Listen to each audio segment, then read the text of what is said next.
Sorry. Hi, everyone. So I'm just going to begin now since we have most of our people here. Uh, so welcome. I am extremely delighted to welcome all of you to ADP's first webinar. Um, and what an interesting conversation we have lined up for you today. Anam Zakaria from our team will be talking about the role that ADP sees itself playing in the education sector, and then we'll talk about an interesting pilot project that we're doing with the Citizens Foundation. So I'm just going to flip to, just to kind of give you a sense of the agenda. We'll have about 20-25 minutes of presentations going over three sections, um, putting the issue of education quality in context, then talking about ADP's role in the sector, and then finally talking about TCF's quality improvement program. We will have at least half an hour for question and answers. You can ask questions through the Q&A window that you should be seeing. And feel free to tweet about this webinar as well online. You can use the hashtag ADP webinar. Just to give you a bit of a sense of who we are and what we do, ADP is an organization that has been around since 2005, so over 10 years, funding small-scale development projects. And our vision is to support great nonprofits leveraging the power of engaged volunteers. And really we have, so our model really revolves around three different nodes: great nonprofits, intelligent, committed volunteers, and donors who care about measuring impact. So that's essentially what we do, and we've been proud to donate to dozens of projects over the years. So And we've so here you can see over 30 different nonprofits that we've invested more than $600,000 in, and we know that we've been able to track improving the lives of over 150,000 people. I am going to allow the presenters to introduce themselves, so I won't go there. I'm going to turn it over to Anam Zakaria now, and she can talk about She can begin by putting the issue of education quality in context. So Anam, I'm going to make you a presenter now and put myself on mute. Okay.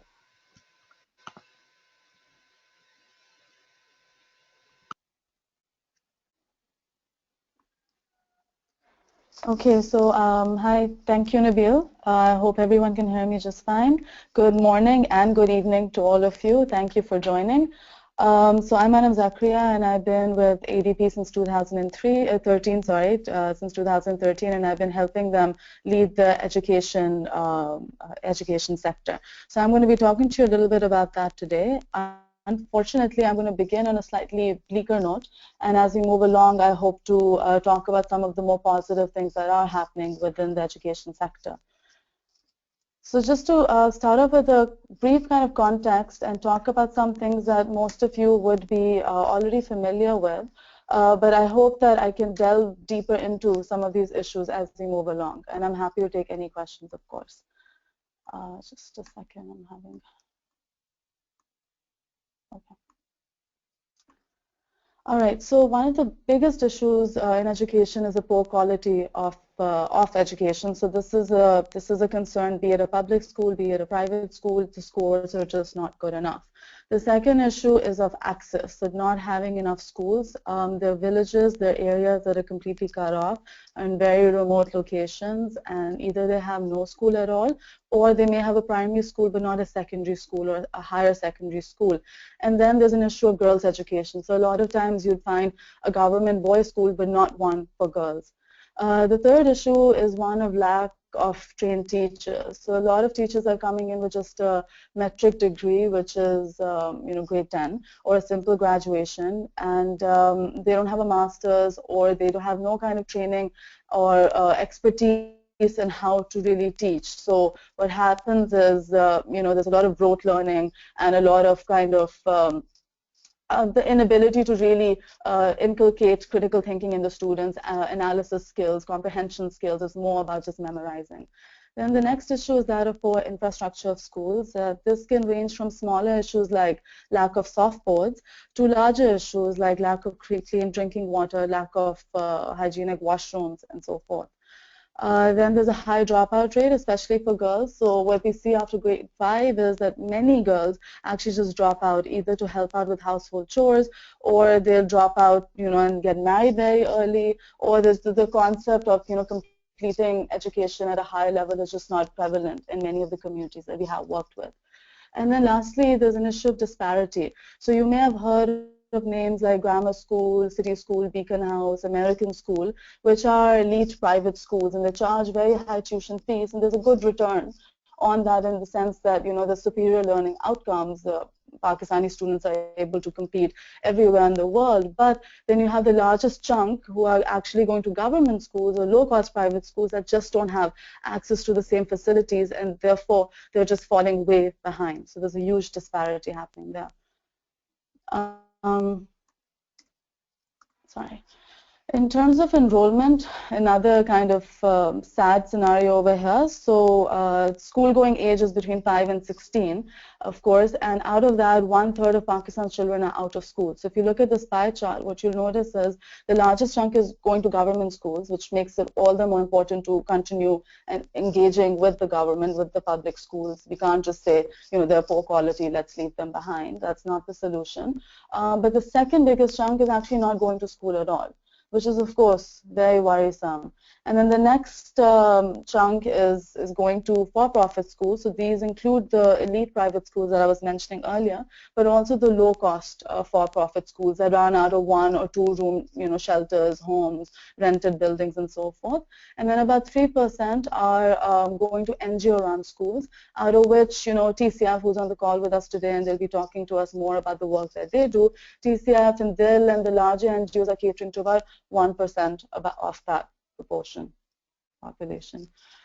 In terms of cost, ADP has done a lot of research on this end, and we've learned that if it costs more than 1,000 rupees, which is about $10 to educate a child per month, we're not going to be able to sustain and scale most of the models, and thereby not be able to actually let every child in Pakistan have a chance to get educated.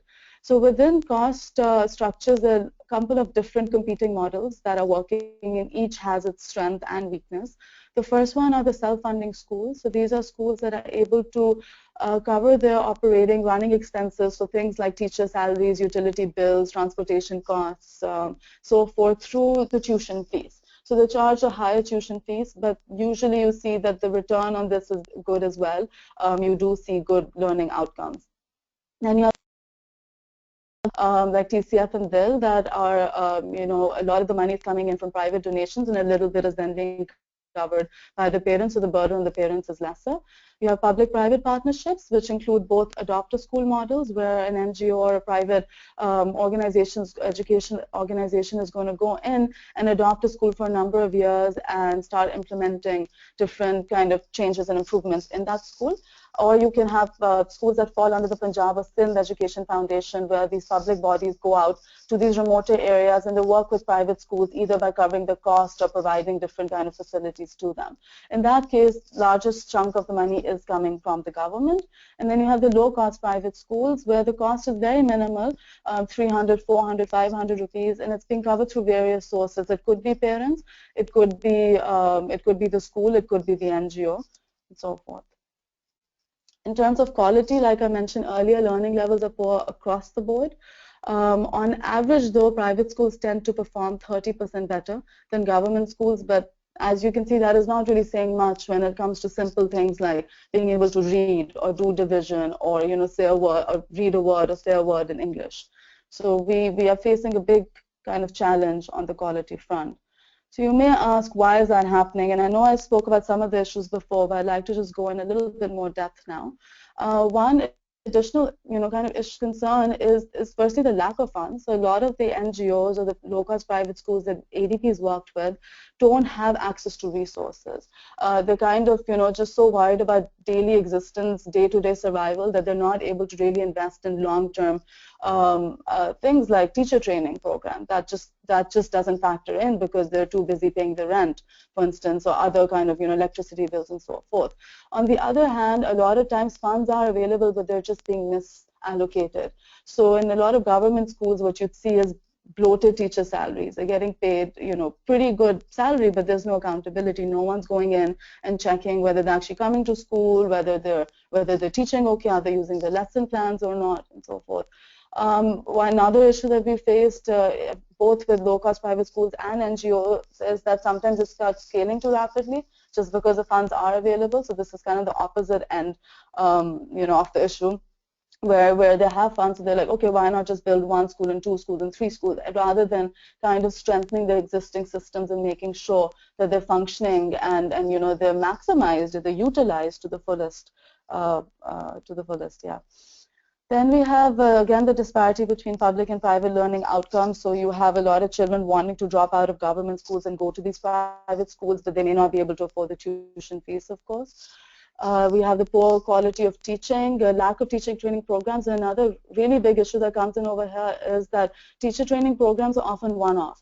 So you'd have an institution that's going to go in and implement a great program, but then there's going to be no follow-up. So there's no monitoring at all. No one's going in and seeing, okay, are the practices actually being implemented in the classrooms or not? So oftentimes they just more or less become events without any accountability. And then we have another really big issue, which is lack of adequate student and teacher assessments. So usually in Pakistan, we use board exam results and matriculation results as the key criteria.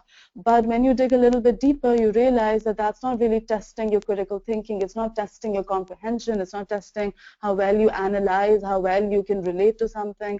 And this issue is further exacerbated by the complete lack of teacher assessments. So there's hardly any concept of teachers being assessed to see how much do they really know. And when we do these teacher assessments, you actually realize that their subject competency is very poor in a lot of cases. So they're teaching something that they don't really know much of themselves. And lastly, there's a big issue of just lack of due diligence of the school networks, both public and private. A lot of money is donated. Pakistan is called one of the most philanthropic nations because people give a lot of money, but often we don't know where to channel that money. So it ends up going to just one kind of NGO or the other, or it goes based on personal connections, or it feels like this village doesn't have a school, we must build a school here, but we're not really understanding what that money is going to be used for, where that money is actually needed. So moving on to something a little bit more positive, and then I'll pause after this. There are a lot of people that are increasingly getting engaged in the education landscape and are trying to come up with solutions. You have a lot of problem solvers like TCF who are on board with us today. You have training institutes like Ali Institute. You have the Dara Talim Agahi, which is one of the biggest educational NGOs in Pakistan, having their own institute for professional learning. So these are teacher training institutes that are on a regular basis going out there, teaching teachers the best practices, and then also having some kind of accountability plan that's coming in, some kind of monitoring plan that's coming in. The assessment bodies like the School Assessment for School Improvement, which is SASI, which is also a program of Idara Talim Agahi that I just mentioned. They go in to schools and they do assessments based on the national curriculum to see how much do students actually know and how much do teachers actually know. So it's very rigorous assessment. And the NGOs like ADB Partners and others, of course, as well, SOS, Progressive Education Network, Emmett Sufi Foundation, that help provide access to education in very remote areas, in areas where there may be schools, but they're just not good quality schools. And then we have community empowerment programs like those run by Bunyad, for instance, which are creating awareness and really talking to the parents to help them understand what education can do, what is the importance of education, engaging teachers, and creating an environment where education is celebrated and parents want to be involved in it. So I'll just stop here for a moment before I move on and ask TCF if they would like to add anything at this point.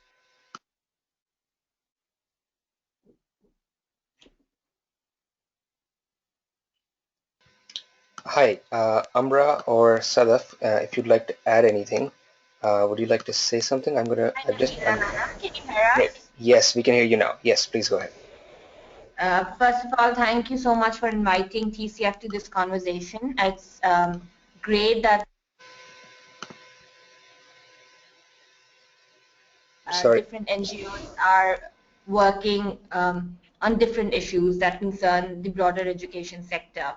The one thing that I would like to add here, referring to Anam's earlier point about the issues in education, Anam talked about how learning outcomes are better in private schools as opposed to public schools, and private schools cater to elite class mostly. I think this is more of a misconception. Yeah. As you will see later in our presentation, that in Pakistan, The out of the 30% of private sector schools, closer to 70% are low-fee private schools. 60%. And these schools are basically schools that target low-income households and charging fee less than 1,000 per child per month. And this is one of the sectors which neither the government, excuse me, neither the government has paid a lot of attention, nor the grantors or the donor agencies have. And it's one of the sectors that has sprung because there is a lot of demand for education, but not much impetus given by the government or grantors or donor agencies for improvement of the sector. There aren't much regulations by the government to ensure a quality product. I mean, considering that good, like we're talking about like over 100,000 schools in this sector. So the quality is not a concern only in public sector. It is a bigger concern for private sector as well. And we can obviously, quality of education is itself very debatable, and we can further delve into that, but I just wanted to add this point here. Thanks, Sadaf. Thank you. Anam, do you want to go back and? Shall I go on? Yeah, sure. Please. So thank you, Sadaf, for adding that. And I'm sorry if I wasn't clear before, but absolutely, I realize that a lot of private schools are the low-cost private schools that ADB continues to work with as well. When I was mentioning the disparity, I was actually talking about the elite private schools, which are able to, have stellar kind of results because of the tuition fees that they're charging and the resources they have access to. But what that leaves behind are not only the public schools but the low-cost private schools as well. So the one-room shelter schools that I was talking about, schools operating out of rented buildings, those are very important. And I'm just going to go back to the pie chart that I was talking about earlier. So this one. So this 27% that you're seeing over here are the for-profits. So these are both the elite for-profit that I'm talking about, the kind of the niche schools like grammar school and so forth, but also the remaining, the low-cost private schools that you are referring to as well, that are very important to engage with, because that's where, the second biggest proportion of students are actually going to. And those face a lot of learning outcome difficulties. So if you look at this again, you can see that, they're performing better, but there's a big issue. I mean, if only 63% of your students can actually read a story in 5th grade in a local language or do arithmetic division, then we have a problem. You won't really face this kind of a scenario in the very high-income elite schools, but in the low-cost private schools you would. So just to clarify that, and that's where I think TCF comes in, and that's where a lot of what ADP is doing comes in, working with these low-cost private school actors. I think in the past year, just to add more, in the past couple of years, we can say that there is a realization in the government, in the larger education sector, that this low-fee private sector has been ignored for long, and it's important to include them in the conversation because going forward, at least in our view, public sector is likely to operate or maybe better, will continue to operate the way that they operate, but the demand for education is growing. It is far better than what it used to be. So the supply and demand gap will be met by these low fee private schools.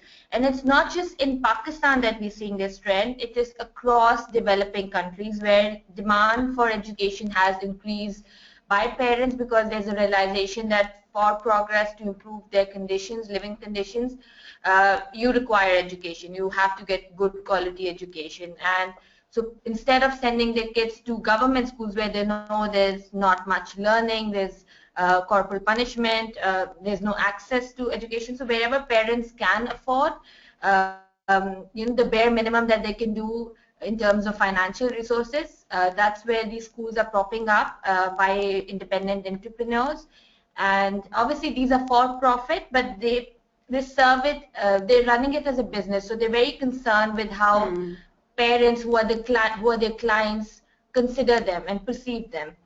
So obviously there are problems within the sector, but it's the great emphasis is that this will continue to grow. Thank you, Sadaf. Shall I go on, Nabil? Yeah, please go ahead. Okay, great. So I just want to come to now what ADP is doing, and then we'll move on to what we're doing with TCF, and then hopefully TCF can add to that as well. So ADP's role really is to connect these problem solvers. So we're like a linking partner, be it connecting donors with the nonprofits on ground, be it connecting the nonprofits with teacher training institutes, be it connecting the nonprofits with assessment bodies like SASA and what they're doing. That's the role that we are playing, and our aim is to do that as smartly as possible. So just to kind of really quickly go over our mission and what our vision is, in the coming years, we hope to bring quality education at scale to Pakistan, and we want to achieve this goal by, doing strategic investments in the most promising education organizations, and then learning about those organizations and sharing that knowledge with the various stakeholders. Our vision is to promote an engaged society that transforms lives by working with school networks, delivering very strong results. Focuses on quality education, which goes beyond analyzing metrics like matriculation and board exam results, like I mentioned earlier. At times we've received reports where a school will have 100% pass rate in board exams. So when you dig a little bit deeper, you'll see that they can't actually even pass a simple test when it comes to taking information that they've memorized and applying it in a different scenario if a question is simply asked in a different way. So we really want to move beyond those barriers and kind of understand, what the key issues are and how can we overcome them. And we hope to strengthen and scale promising players in the education sector through a metric-driven approach. So we do look at a lot of cost metrics, a lot of quality metrics, so that we can really see what's happening over there, and we can actually measure that impact over the years to come. In terms of our process, in terms of how we actually work and do this, so we get approached by a lot of nonprofits that want to send proposals for school projects to us, and we also actively go out and source these proposals. So they're submitted to us over email, and then they go through an internal screening process. And this basically involves, us asking them for the audited financial reports to make sure that everything's okay on that front, getting the registration certificates, and then moving beyond the legalities of it to really see what is a critical need like. Is this project really needed? What is the expected social return like? How many children will this impact? What does the project actually hope to achieve? Can we measure the impact? Is it effective or not? Is it efficient or not? Is it going to be sustainable? Is it something that can be scaled? Do we feel like the organization's financial health is in a place where they can continue to grow?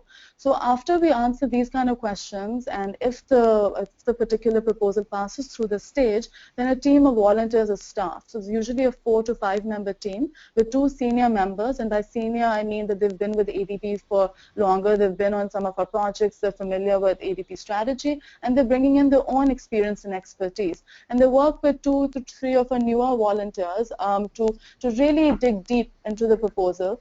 There's a lot of financial analysis, there's cost analysis, there's analysis of critical need of the educational policy and so forth, and at this point we do a site visit, so we go and we talk to the parents, to the teachers, to really get an on-ground understanding of the school, and then depending on the evaluation we reach a decision and chalk out the metrics that we're going to try and measure over the next couple of years to see how successful the project was and whether the milestones were met or not.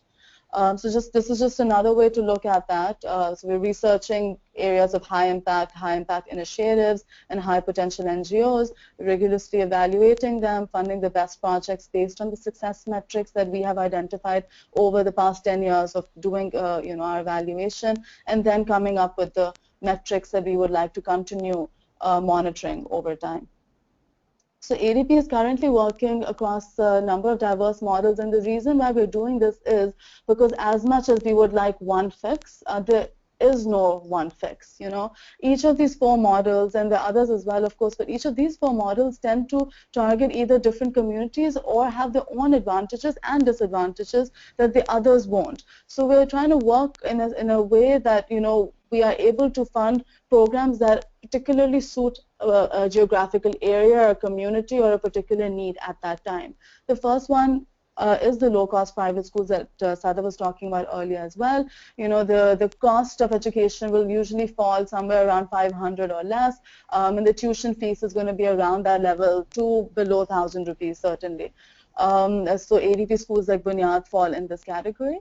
We have the higher cost, higher quality schools, which are going to charge a slightly higher tuition fees, and the cost is also going to be higher. We tend to see that the return is a little bit better in terms of learning outcomes over here as well. Teachers are usually coming in with a little bit more training, BA degrees, sometimes a master's degree, and they're able to kind of target the lower middle classes.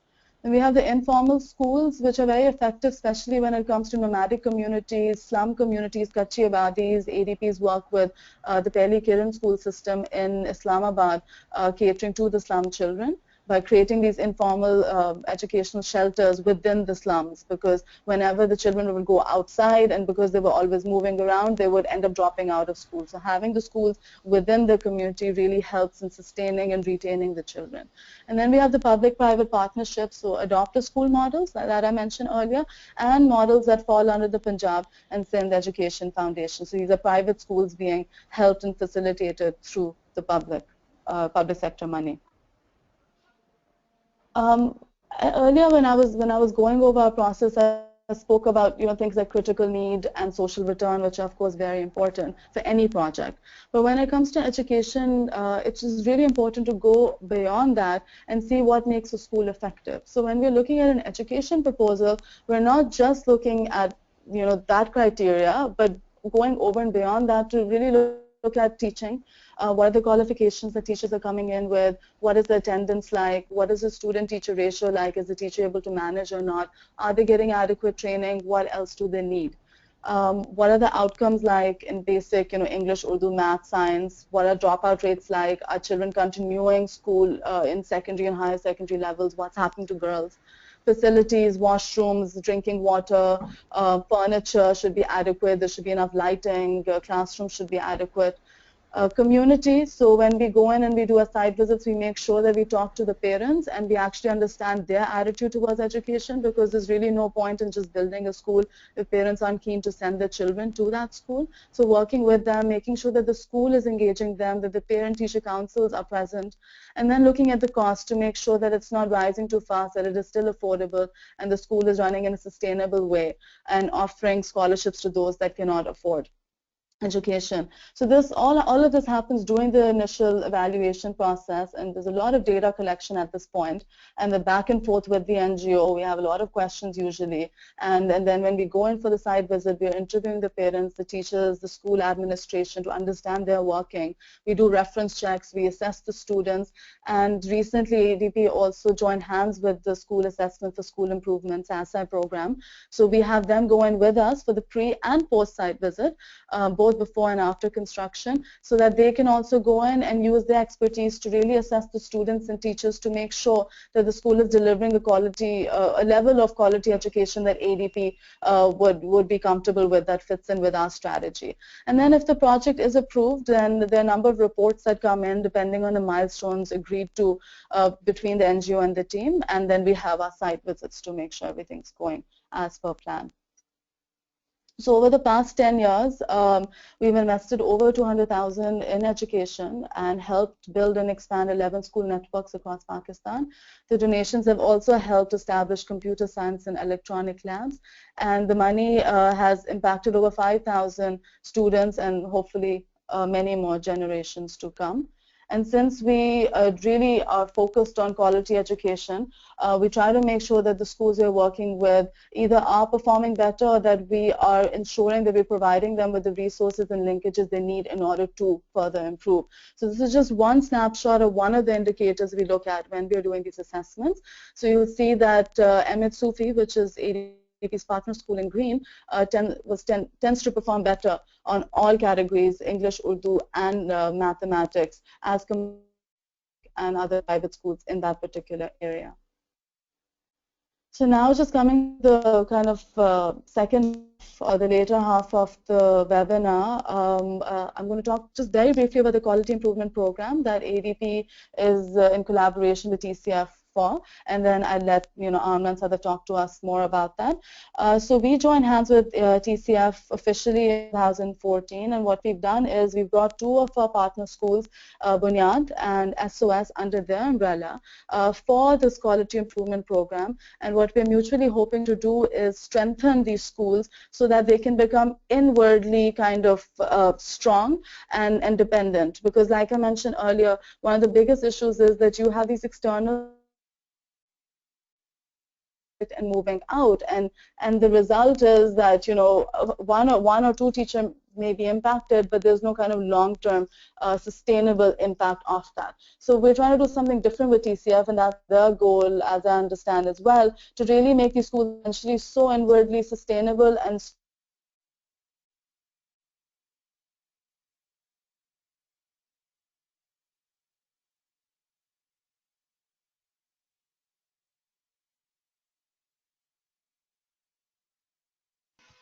Hello. Hi, Anam Zakaria. I can't hear you anymore. Hi, Sadaf. Are you on the line? Yes, we are. Okay, great. So I'm just gonna, Anam has just gone offline, so I'm gonna make you the presenter so that you can go ahead. I think Anam was almost done speaking anyway. So over to you, Sadaf and Amra. Yeah. Hi, Nabil and Anam. Yes. Yes. Just lastly, Anam has talked about quality improvement program, which we are currently running with the low-cost private schools. So before we go into the detail of this program more, we would like a little introduction of TCF, that what TCF is itself at the moment, and what are its basic numbers, for example. So, well, TCF started with the vision of creating agents of positive change 20 years ago in 1995. And of course, the mission that derived out of this vision was quality education and better future. Yes, and our values, you can see on the screen. And this is this timeline shows the journey of our schools, at which numbers we started with, and wait just a minute. Yeah, so these are the numbers. We started with 5 schools. This was a group of citizens actually that started, that took this initiative in '96, and at the moment we are with 1,000 plus schools, catering to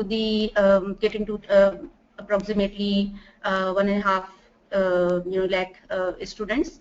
So this is our model. What we do actually, that we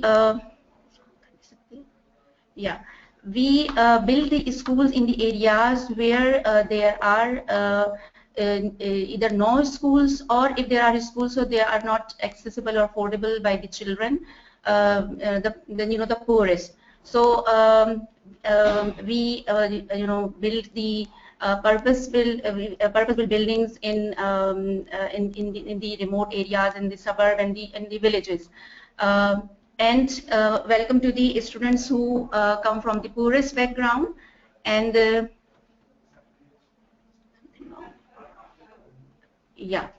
and ensure the quality education with different of our programs, like our curriculum and the training to teacher from very beginning of the organization when it started. So teacher training was the prominent feature of the system, even when it was the 5 schools. Our principals ensure that in schools we have girls and boys ratio almost equal, and by that time we have been successful in bringing and in keeping that ratio. Like girls at the moment are 49% around, and the boys 51%. The schools are from Karachi to Kashmir, that are nationwide, and we have proper systems to manage these schools. Like we are taking the help of technology as well to run these schools, and we have some such programs like that not only cater to the scholastic need of the children, but also they have taken initiatives to prepare them for their life coming ahead. Like we have mentorship program for the secondary school children named Rehbar. Like we have summer camps and the career counseling program for the children who have just going to pass the metric exams. There are certain programs which aim to upgrade the community as well. Like one of our scaled program is Agahi, where that caters to the mothers, especially of the children who come into the school.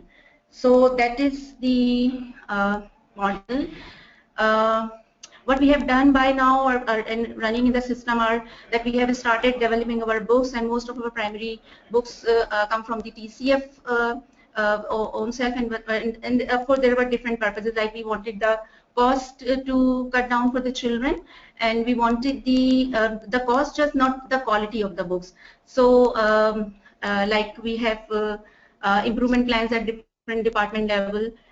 Staff development is our ongoing feature for the teachers and for the head teachers. We have regional teams catering to these things, and a very focused program for the principals training. So these are different indicators which we have for ensuring the quality of education. So these are the numbers that tell that how many children of us have gone out, have done the metric, and like we have been successful to to get 90% passing rate of the metric students, and 25% of our as you see are able to pursue the tertiary education. So now with that experience of 19 and 20 years, TCF just took initiative to go to the schools who are working in the same conditions, but with like Anam has also talked about it earlier, that they don't have particular systems. Most of these low-cost schools, or these schools which are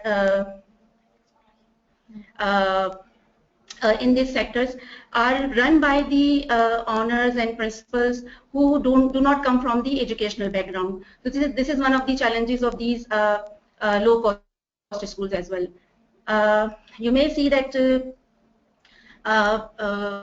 in just 30 years, these schools have grown very sporadically, and at the moment the registered school which we have are 85,000. So yes.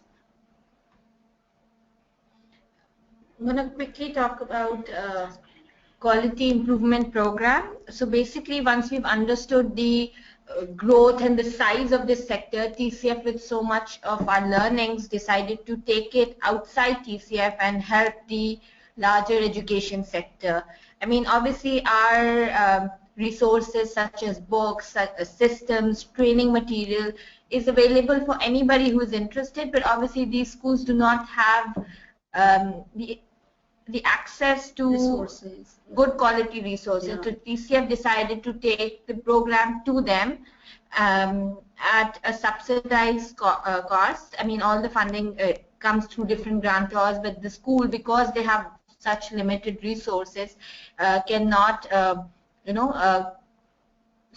save, like invest in quality interventions. And the other issue is that a lot of these schools, since are run by independent persons who come from different backgrounds, do not really have an idea of what quality education really is.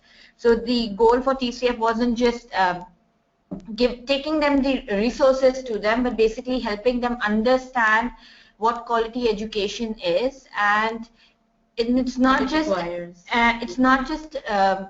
for the schools itself, but for the larger community as well. So parents even look at quality through different tangible things, such as like the building of the school, or an Oxford curriculum can be a good selling point for these schools, but not really understanding the nuances of education. So the idea was to improve learning outcomes of these schools. So we did it from 4 different interventions. One was take our books and resources, which is teacher guides to these schools. The other is to train the leaders of these schools, which is the principal and the owners.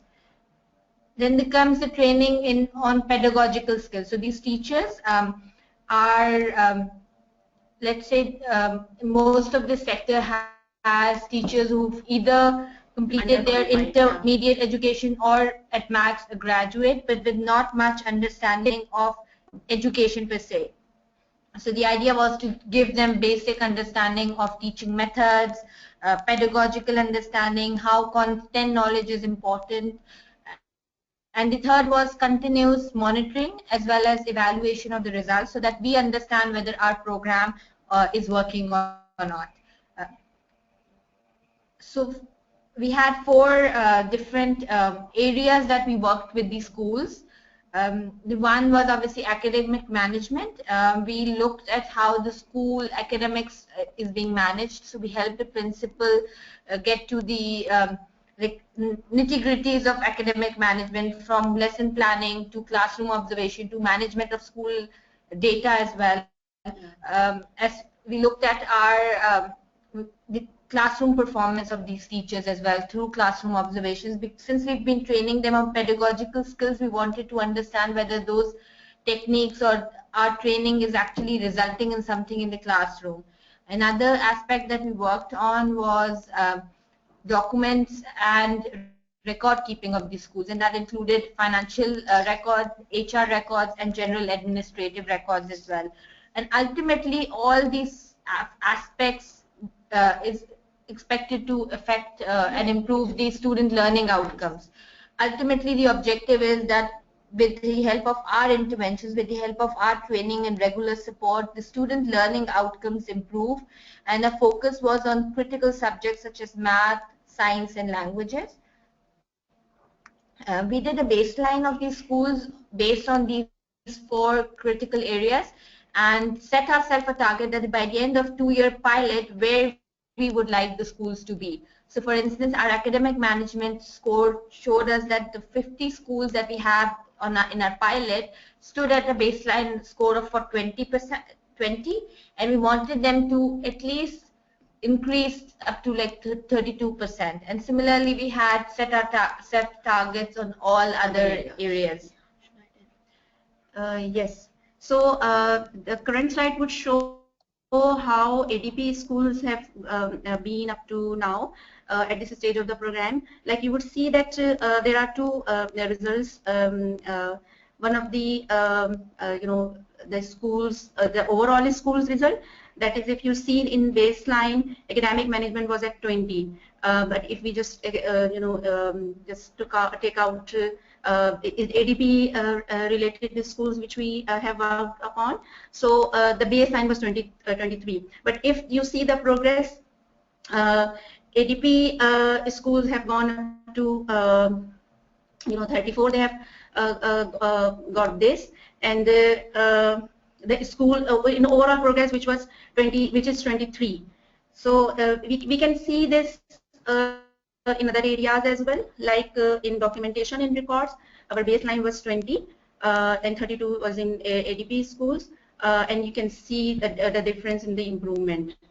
The same is with the classroom observation, that is the teacher's pedagogical skill. So these are the results actually, and I would like just to say here that one of the things that has affected and that has accelerated the results in ADP related school is their own monitoring system as well, and their I mean how the programs are going, and they give us feedback as well that how we can more adjust to the programs for these schools. Yeah. Now overall the factors which has impeded the results in these in this program, and they are like, if we talk about the school honors, so there come two things. How the school honor and principal, in most of the cases school honors are the principal and decision maker. If they are not sitting for example in the school the whole time, but ultimately if there is a principal, she would look, or she or he would look to the honor of the school to take that decision. So how much the school owners are ready in terms of in their willingness to take these learnings in the school and ultimately in the in their classes through the teachers. That is one of the major factor of the results we have got up to now. And more importantly, the capacity of the school owners. Sometimes they do understand the things, but they are unable to organize themselves in the way. They have another things to do as well. So they are not able to give proper weightage to the things which they have learned. Yes, staff turnover, a very big factor. Like we train some of the teachers in in a year, and next time when we go into the classes, so that teacher has left. Of course, you would not see any impact of the training, especially in the classroom, if that teacher is not in the school. Yeah, there are different reasons to staff turnover. They are not very much pursuing this as a career, and they just come from the very near community in these schools. So they sometimes they have to have just some pastime as well. So and they are not very much paid in these schools. So their turnover is high. Third thing that has just went into our disfavor was the management control. We have, for example, given them the tools, we have given them the trainings upon them as well, and they have come with us under a signed MOU, but they are not accountable to TCF. So maybe when we go to them, so they show us some of the things which we have done, and they another thing, because they are not answerable to us, so it's not necessary for them that they implement what they have done. So that is actually the things which we have been challenging us as well, and impacted the result too. So that's all, Nabil. Well, I would like Annam or any one of you to add anything in it. No, I think. Hi. Yes. Can you hear me? Yes. Great. So I'm just going to put you on mute just so that we don't have any echo. I'm going to take back control. So I know that we're a little over time, so we're going to start taking questions immediately from the audience, and maybe that will be the best way for either Annam or yourself to continue speaking.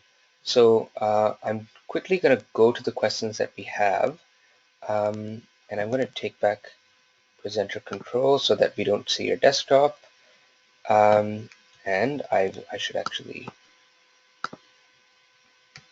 go back to my slides as well. So, I mean, one of the questions that we have seen come in was from Sair Sheikh. She was asking, one of the first questions, how replicable do you think this model is for public schools? So, Sadaf, if you want to speak to this, or Anam, if you please go ahead. I'm assuming Sadaf, would you that like to go by ahead? application of the model, they're referring to TCF's model. So yes, TCF model in terms of quality of education is very much replicable. We understand that our schools, the infrastructure, the brick and mortar might be difficult for the government to replicate because we have big purpose-built schools, and given the lack of resources at the government side, that might be a problem. But in terms of education, we work in very difficult areas, and we have always been very conscious of the cost per child that we incur. Because it involves a lot of fundraising, we are very much critical at all the costs that we incur, from book development to taking that to the classroom. So all our interventions are very cost effective. And you would be happy to hear that TCF has recently ventured into public-private partnership, where as it's taking schools in KPK, in Sindh as well, and are planning to work with Punjab government as well. And the idea is that to take our model to public sector and improve wherever possible. And we understand the challenges of the public sector, but obviously There are different kind of challenges. yes, exactly. So we have to continue working with them because at the end of the day, TCF in terms of fundraising, in terms of scale, has its limits. And government sector is where you have all the resources in terms of finances, in terms of technical capacity, and the ultimate beneficiary is what TCF's aim is, because whoever is going to a public sector school is the one who requires your help most. So obviously, if TCF can work through government and reach the ultimate audience, I mean, that would be ideal for TCF as well. Great. Anam, do you want to answer that in any way, or should we move on to the next question? Okay, let's move on and take more questions. Sure. This is a question from Alexis Saba, and I'm going to frame it a little differently from how you have put it, Alexis, which is both of you have mentioned that there is increasing demand for education, and can you talk about why you think that is, and how are you measuring that? What are the reasons for this change? Amra, would you like to start, Amra Sadaf, and then I can add something? Yeah, I would just comment it a little that the parents have known, and they have known that education is the one of the basic thing which is required to go ahead, for the child. Like we can see that for the low cost paid jobs, even we need the metric pass at least people. So that is one of the reasons that has increased the demand. Plus, if you see that people around have also realized that education would, the basic education would also would be needed for the another level of education. Even the people who are not, they have done their metrics or all that, but for coming up with, for getting successful or being an average worker in their own profession, they need to consult the instructions which are available in form of manuals or on the net. So they need the basic literacy for sure for this. So this is why this has increased the demand of, yeah. Just to add to Amra's point, if we even look at the stats, Alif Alan studies on dropouts and on out-of-school children also shows that a smaller percent, which is, if I'm not wrong, closer to like 15 to 20% are the ones who don't go to school because of either cultural reservations or because of not finding education significant. The rest of the reasons are either access to school or financial limitations or corporal punishment or the lack of quality in the public sector. So even if you look at the numbers, it just shows that very small percentage do not find education important. The rest have other concerns or barriers to education. And even at TCF's personal experience, I mean, as opposed to how we started back in 1995 and now every time a new school is open, we are able to meet our expected enrollment targets, which just shows that people are interested in sending if they realize that the kid going to school will learn something from it. So they're willing to make that trade-off of either putting the kid to work than sending them to education if they understand that it's making some difference in their lives. And I would add one thing in it. Sorry, can I go on? No, go ahead. Yeah, go ahead.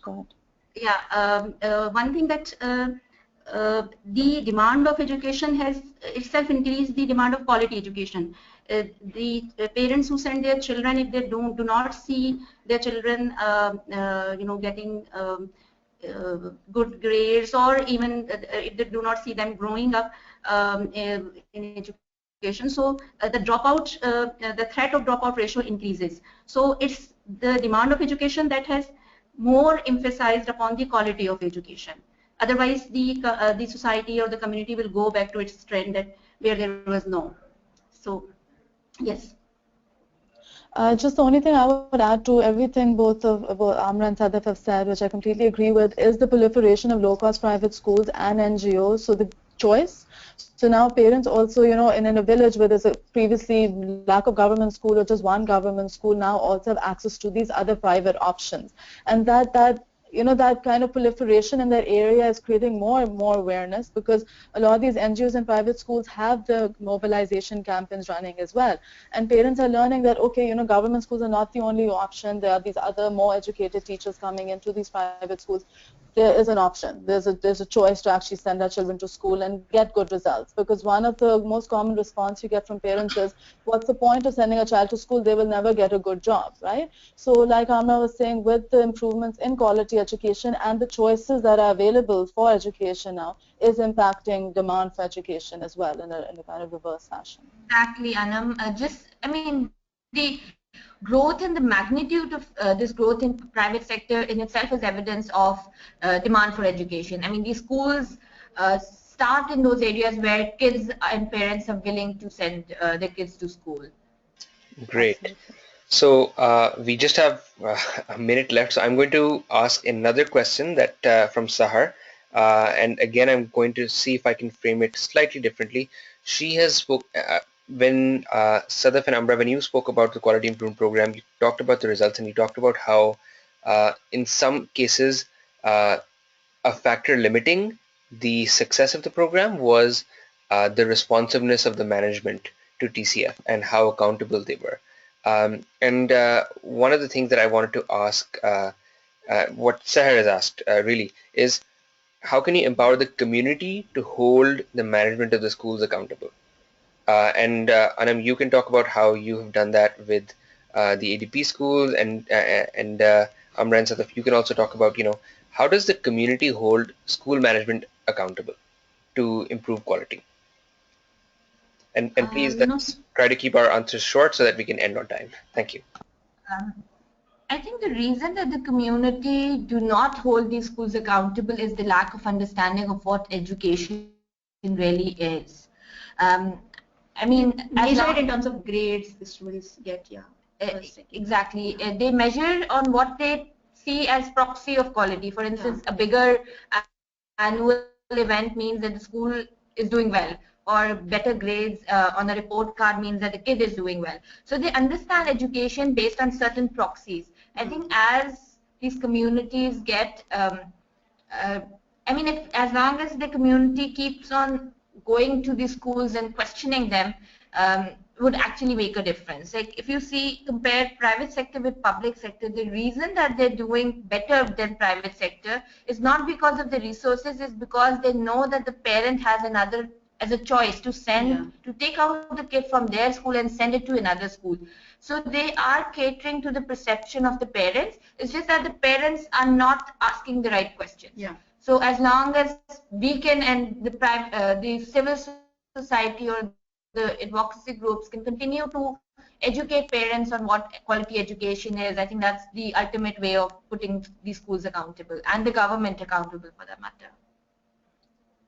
Completely agree with what Sadaf has said. I think, the biggest issue is if there's a good building of a school, parents think it's quality education. That is the criteria, that a child is going to a school which has proper concrete building and, classroom. And that's where it ends. So when they come for the parent-teacher meeting, the biggest concern and the only complaint will be about tuition fees, if anything. Other than that, because many of them are not literate, so they're not able to engage with the children and actually see what is quality education, what needs to be implemented. So it needs to come from a place where the community is empowered enough through the parent-teaching councils, through the empowerment programs, awareness programs, that they're able to know what they deserve, what their right is, and then hold the schools accountable to that. Great. Thank you, Anam, and thank you, Sadaf. I'm just going to flip back. We are at the end of our time, and I want to be respectful of everyone who joined for the webinar and end on time. So thank you all so much for joining. This was a really fascinating conversation. I had a number of questions that I wasn't able to ask, but I also know that the presentations were so valuable that there's a lot of information in there. And one thing that I'll share with attendees is that we've recorded this webinar and we will be putting it online. So you can listen to what Amra, Sadaf, and Anam had to say. And if you have any questions, you can contact Anam Zakaria. You can see her email address on the screen. You can also contact Anam Malik, who leads operations for ADP, if you'd like to get involved with ADP. Follow us online. Anam Zakaria, Sadaf, Amra, any final words from you? I think we're running out of time, so I'm just going to thank everybody who's been part of this conversation and listen to us today. Thank you. Yes, thank you from my end too. And thank you from my side as well, Nabil. Great. Amra. Thank you. Thank you. Looking forward to a continued collaboration and having everyone who attended keeping you engaged. Absolutely. And we'll be sending out a survey for feedback right after this. So please fill that out as well if you can. Thank you all, and have a great day or have a good night if you're in North America. Thank you. Bye now. Okay, thank you.